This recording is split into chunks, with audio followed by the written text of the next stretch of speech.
Jadi kalau dipakai nanti janji binaso mungkin, titian binaso lapuk. Kalau nyelah lapuk kalah binaso. Lah habis itu. Ya, kalau janji binaso mungkin, setiap berjanji kalau mungkin membidansokan ke diri. Makanya lupa mak ayatnya. Dua buah sifat yang sangat celaka. Pertama takabur, kedua penduto. Orang penduto kau aku sama je titian lapuk tadi. Jadi merusakkan dirinya. Orang asal penduto mengasuhnya tak sampai. Merusakkan dirinya.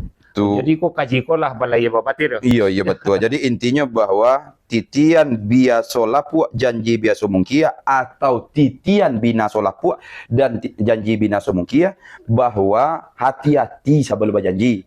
Sebelum melangkah titian tu cek mana dulu antah yola lapuk bantunya nang kare. Dipijaan tak ada buat satu.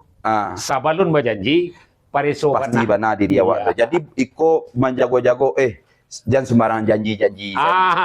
Insyaallah kaindak jangan cuba insyaallah.